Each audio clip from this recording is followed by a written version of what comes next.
Hey everyone, so welcome back to today's video, and I'm here today in Canterbury in Kent in the UK. Kent is actually where I'm from, and I thought I'd come to Canterbury today to basically show you around somewhere local to close to where I live. I thought I would start the day here at Canterbury Castle, but unfortunately, as you can see in front of me, Canterbury Castle is not at the moment not available to see. They've currently they're doing like a lot of renovation because of falling masonry, so it's been closed for some time now. I didn't actually realise, so yeah, thought I'd start the day here because it's just outside of Canterbury East Station where I've just come from. We're gonna have to skip the castle for today, but just so you know, there is a castle here in Canterbury, and there's going to be lots of other historical sites we can go and see today, so stay tuned for them. So just on the other side of the station, Canterbury East Station, you've got Dane Gardens, which is a beautiful garden that was built around the iconic Dane Mound, which is one of Canterbury's most historic and cherished green spaces. And you can find lots of history from the Roman, Norman and Georgian heritage here. So see, there's towers that go around the outside of the park, and the monument in the middle is actually a Grade 2 listed monument. So we'll just head up to the monument now and check that out as well. So it is free to enter, and it's perfect for a morning stroll or an afternoon stroll. It's actually very quiet here right now, and the time is currently 10 in the morning, so it's quite quiet for 10 in the morning. Okay, so I'm actually up at the statue now. You can see just behind me, it's only a short walk up to the top. It's not a big hill, but I've never actually been up here before. I can't believe I've never been to the top of here. And the views across Canterbury are actually really nice. I didn't expect them to be this nice up here, but you can kind of see some green fields in the distance. You've got lots of houses and things, but on the other side you can actually see Canterbury Cathedral, which is magnificent. I've never seen it from up here before, seeing Canterbury from a new perspective. So definitely, if you find yourself in Canterbury, come up to this park. It is free to enter. It's only a very short walk. It's not anything strenuous to get up here. Yeah, you're presented with some nice views. You can just chill and relax here. There's a couple of places to sit. There's some benches around the statue here as well. And then the station where I've just come from is just here, Canterbury East, and then Canterbury West is on the other side of town in the distance over there.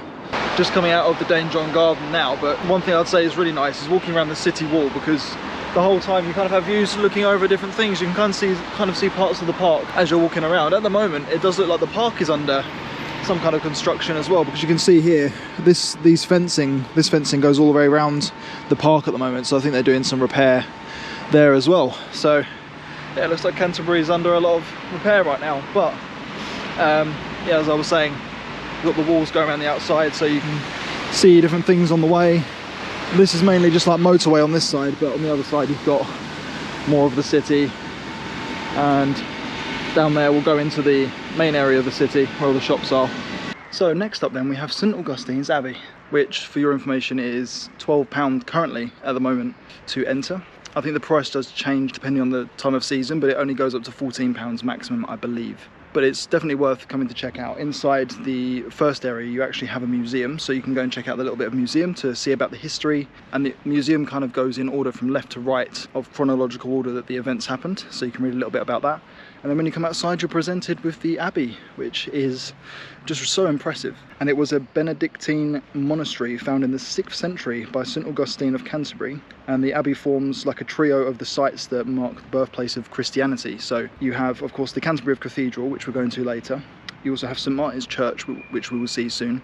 And then you have this Abbey. So these three places, they're like in a line. So the church is just in this direction. Then you have the Abbey here. And then just behind this wall over the other side of this building, you actually have the cathedral. So they all kind of go in a line.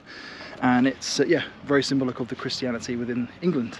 So the building was actually originally called the Monastery of St Peter and St Paul, and it was later named after Augustine when he was buried there, because Augustine had a huge influence on Canterbury. There's so much about him here that you can find. And at its peak, the Abbey was a huge complex. It was actually a big church, but most of what you can see today within the ruins date back from the 10th to 16th century, and you can kind of see some of the remnants of Saxon history here as well. And just up the road from St Augustine's Abbey, you have got St Martin's Church, which is such a historical church. It's worth coming to check out for the reason that it's known to be one of the oldest churches in the world, and it's actually nicknamed the oldest church in continuous use in the English-speaking world. And Augustine used St Martin's as his base when he landed in Kent, and it became the first official centre of his mission before Canterbury Cathedral was built.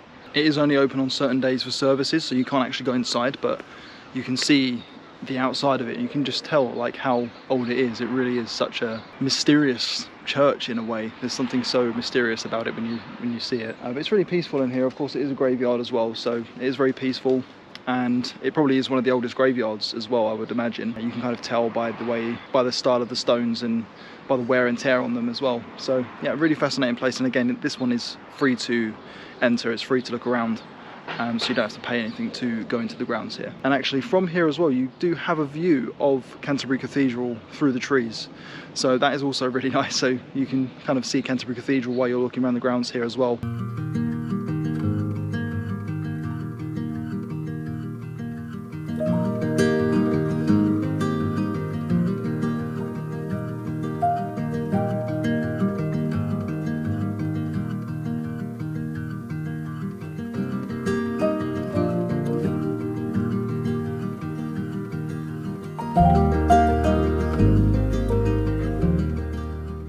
Bit of a weird day today, so I'm just at the cathedral now and I paid to enter. It was £19.50 to enter, so online I looked, it said it was like £18, but I think it's gone up since then. So it's £19.50, but the reason it's a weird day today is because part of the cathedral isn't open because they've got a university graduation inside in the nave, so a bit different from usual. But the reason I decided to still come in here and show you today is because there's other areas that are still open.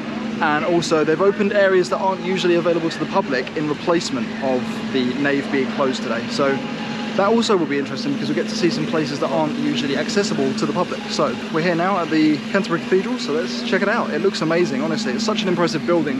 I have been here once before when I was a bit younger, but this will be the first time I'm seeing it now as an adult. But all I can say is initially it's magnificent, so well detailed, such beautiful design, and it's huge, really, really big. So also to tell you some facts about Canterbury Cathedral, in 1170, Thomas Becket, who was the Archbishop of Canterbury, was murdered inside the cathedral by 4 knights, supposedly acting on a misunderstanding of King Henry II's wishes. The architecture of Canterbury Cathedral is primarily Norman and Gothic style, and Canterbury Cathedral does go by another name, which is Mother Church of the Anglican Communion, which is a symbol of the British Christianity for nearly 1,500 years. But today, Canterbury Cathedral is still a working church, and it holds daily services and special events like the one that's going on today, which is the university graduation, and it's known as being the heart of Canterbury because it's huge and it's just right in the centre of the city. Alright, well, so far the inside of the cathedral has been absolutely amazing. Of course, the nave isn't accessible, so that is the kind of main part, which is a shame. Yeah, the crypt was amazing. I could only show you some things in the crypt because a lot of the places in there are no photography allowed, but you've got some really impressive stained glass windows throughout, and like I said, there is some additional rooms open as well, so there's plenty to explore at the current moment. But now I'm outside, it is starting to rain a little bit, so it was forecast today for rain. I've got this building just here on the right, which is the King's School.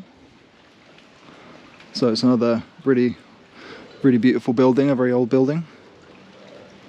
And it's quite big as well, it goes all the way down there, right to the end and all the way down.